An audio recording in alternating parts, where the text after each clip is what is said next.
Hello friends, welcome to SSC coaching centre. दोस्तों, आज के वीडियो में मैं आपको दो चैप्टर से क्वेश्चन कराने वाला हूं, प्रॉफिट और लॉस और अर्थमेटिकल।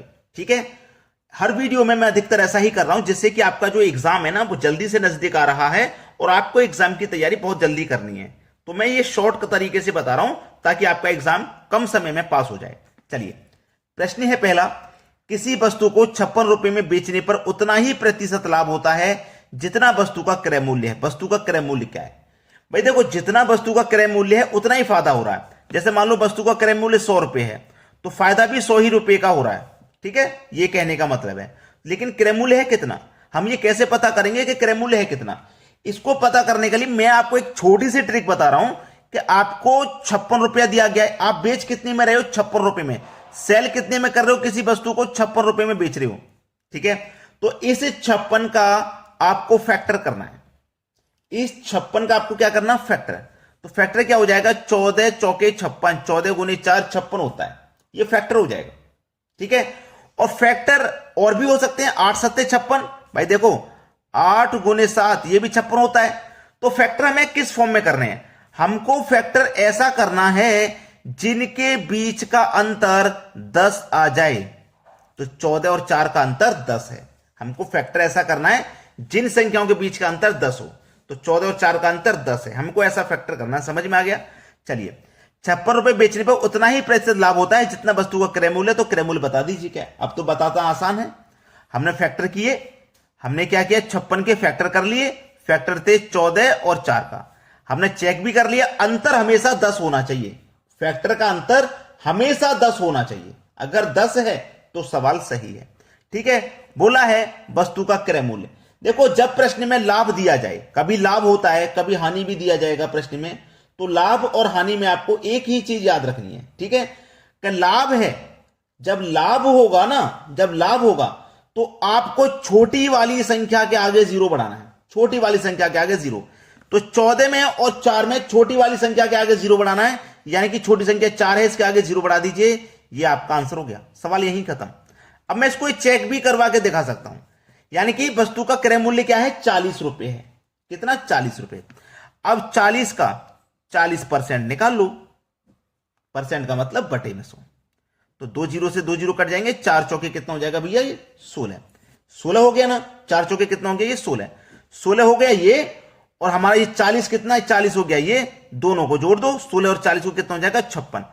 यानी कि हमसे बोला था कि उतना ही प्रतिशत लाभ होता है जितना वस्तु का क्रय मूल्य है। क्रय मूल्य देखो कितना है? 40 रुपए। 40 ही तो है। क्रय मूल्य कितना है? 40 रुपए। और 40% का ही फायदा हो रहा है। भाई प्रतिशत में उतना ही तो लाभ है, प्रतिशत में जितने का क्रय मूल्य है। मान लो क्रय मूल्य 40 रुपए है तो फायदा भी 40% का ही होगा। तो मैंने 40 रुपए का 40% को ही निकाला तो 16 रुपया आ गया, और 40 में 16 जोड़ा तो 56 रुपया आ गया, और 56 रुपए में ही तो बेच रहे थे हम चीज को। तो सारी बातें क्लियर हो चुकी हैं, किसी को कोई यहां तक दिक्कत नहीं होगी। जब लाभ का क्वेश्चन रहेगा तो छोटे वाली संख्या के आगे जीरो बढ़ाना है, बात खत्म। अब देखते हैं अगला प्रश्न। अगला प्रश्न है, एक पुस्तक को 75 रुपए में बेचने पर उतना ही प्रतिशत लाभ होता है जितना की पुस्तक है। पुस्तक का क्रय मूल्य क्या है? कितने रुपए में बेच रहे हो आप? 75 रुपए में। आपको ऐसे फैक्टर करने हैं जिनके बीच का अंतर 10 आ जाए। ठीक है, तो 15 पंजे 75, 15 5 का मल्टीप्लाई करोगे 75 हो जाएगा, और दोनों के बीच का अंतर 10 है। सेटिस्फाई हो गया ना? 15 और 5 का अंतर 10 आ गया। देखो, तो लाभ का क्वेश्चन है। जब लाभ का क्वेश्चन है तो मैंने बताया कि छोटी वाली जो संख्या होगी फैक्टर की, उसके आगे जीरो लगा देंगे। तो आप 50 के आगे जीरो लगा दीजिए, ये आपका आंसर हो गया। अब आप इसको चेक भी कर सकते हो। 50 रुपए मेरा क्रय मूल्य है और 50% का ही फिर मुझे फायदा होगा, तो 50 का 50% ही निकालूंगा। परसेंट का मतलब बटे में 100। 2 जीरो से 2 जीरो गए, 5 गुने 5 25। ठीक है, कितना? 25 रुपए निकल के आया। 50 रुपए मेरा क्रय मूल्य है। ठीक है, 25 रुपए का मुझे फायदा हो रहा है। 50 और 25 मिलकर के कितना हो गया? 75। तो देखो 75 रुपए में ही तो बेच रहे हैं हम। क्लियर होगी ना सारी बातें? चलिए अब देखते हैं अगला प्रश्न। अगला प्रश्न है, किसी वस्तु को 25 रुपए में बेचने पर उतने ही प्रतिशत की हानि होती है जितनी वस्तु की लागत है। वस्तु का क्रय मूल्य बता दीजिए क्या? भैया 25 रुपया हमको जब दिया गया है तो हमें क्या करना है? 25 रुपए का फैक्टर। और फैक्टर कैसा करना है? जिनके बीच का अंतर 10 आ जाए, ऐसा फैक्टर करना है। ठीक है, जिनके बीच का अंतर 10 आ जाए। अब यहां पे 25 का ऐसा फैक्टर नहीं हो सकता जिनके बीच का अंतर 10 आ जाए, ऐसा नहीं हो सकता। 5 गुने 5 होगा, 5 गुने 5 होगा, ठीक है, 5 गुने 5 25 होगा। और भैया जब दोनों को आप जोड़ोगे तो 10 ही तो आ जाएगा। या तो जोड़ के अंतर 10 आ जाए या घटाने के बाद अंतर 10 आ जाए, अंतर 10 आ जाए। ठीक है, अब यहां पे आप बड़ी संख्या के आगे 0 लगाओगे कि छोटी की संख्या, भाई दोनों जगह 5 है, किसी के भी आगे लगा दो। लेकिन मैंने बता चुका हूं जब प्रॉफिट का क्वेश्चन है, लाभ का, तो छोटी संख्या के आगे लगाते हैं, और जब हानि का क्वेश्चन है तो बड़ी संख्या के आगे लगाते हैं। तो बड़ी संख्या यहां पे छोटी या बड़ी 5 ही है दोनों जगह। तो इस प्रश्न का जो सही जवाब है वो 50 आ जाएगा। ये आपका आंसर हो गया। क्लियर हो गया ना सभी को? अब देखते हैं अगला प्रश्न। अगला प्रश्न है, एक दुकानदार ने कोई सामान 21 रुपए का बेचा। कितने रुपए का? 21 रुपए का बेचा, और उसको बेचने पर उतने ही प्रतिशत की हानि हुई जितने का वो सामान था। यानी कि सामान का क्रय मूल्य पूछ रहा है, उतने की हानि हो रही है जितने का सामान है, जितने का क्रय मूल्य उतने की हानि। फैक्टर कर लो, 7 त्रिक का 21। ठीक है, अब अंतर या तो जोड़ के अंतर 10 आ जाए या घटा के आ जाए। अब 7 और 3 को आप जब जोड़ोगे तो 10 ही तो हो जाएगा, तो अंतर आपका 10 आ गया। ठीक है, अंतर आपका 10 आ गया। अब प्रतिशत में हानि का है सवाल, तो बड़ी संख्या के आगे 0 लगाना है। अगर लाभ का है तो छोटी संख्या के लिए। अब हानि वाला सवाल है तो बड़ी संख्या के आगे 0 लगा दो, 7 के आगे 0 लगा दो, तो आपके प्रश्न का आंसर कितना हो गया? 70 रुपया। यह आपके प्रश्न का बिल्कुल सही जवाब है। तो मैंने आपको क्या बोला था कि आज के वीडियो में आपको प्रॉफिट लॉस, तो प्रॉफिट लॉस का यह तरीका तो आपको समझ में आ गया। ये जो कॉन्सेप्ट था ये अच्छे से क्लियर हो गया। इसके ऊपर अगर सवाल पूछा जाएगा तो आपको मिस नहीं करना। अब मैं आपको अर्थमेटिक के क्वेश्चन लेकर के आ रहा हूं, वो और देख लीजिए। चलिए अब देखते हैं आगे। अगला प्रश्न है, अर्थमेटिकल के ये क्वेश्चन जरूर एग्जाम में पूछे जाते हैं। तो चलिए स्टार्ट करते हैं। एक किसान के पास कुछ मुर्गे तथा बकरियां हैं। यदि इन सब के कुल 90 सिर तथा 224 पैर हों तो बकरियां कितनी हैं? देखिए इस प्रश्न में क्या होता है, एक तो 2 पैर वाला जानवर होता है और एक 4 पैर वाला। देखो मुर्गे के 2 पैर होते हैं, बकरी के 4। तो एक 2 पैर वाला जानवर होता है, एक 4 पैर वाला। या तो आपसे 2 पैर वाले की संख्या पूछी जाएगी या 4 पैर वाले की। तो यहां पे बकरियों की संख्या पूछ रहा है, तो मतलब 4 पैर वाले की संख्या पूछ रहा है। इसके लिए एक फॉर्मूला होता है, 4 बराबर L/2 माइनस H।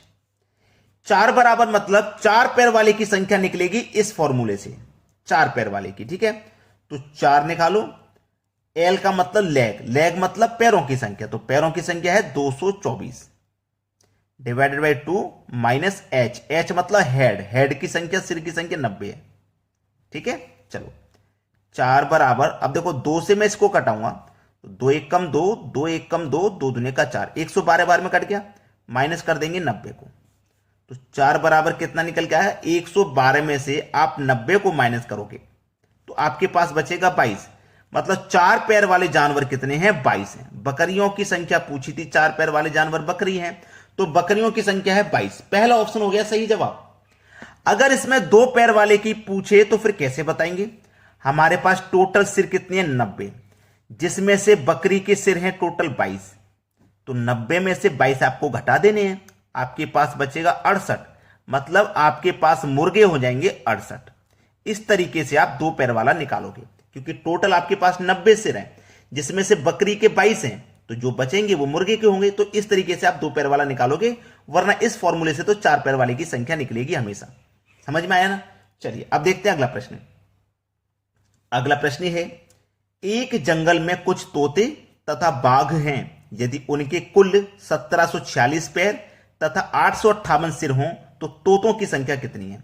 देखो फॉर्मूला में वही लिख रहा हूं, 4 बराबर L/2 माइनस का H।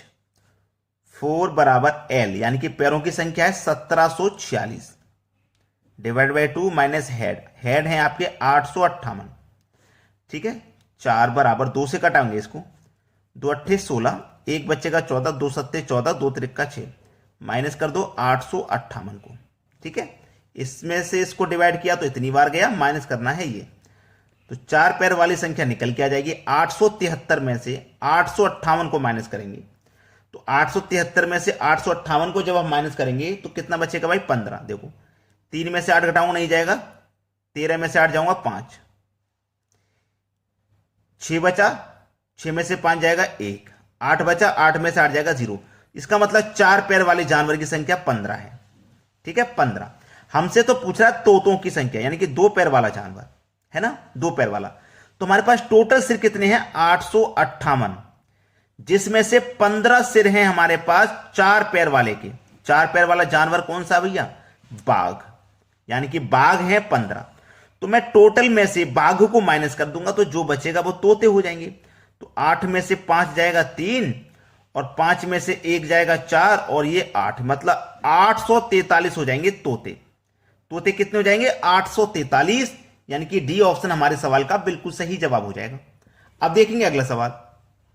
अगला प्रश्न है, एक आदमी के पास कुछ मुर्गियां तथा बकरियां हैं।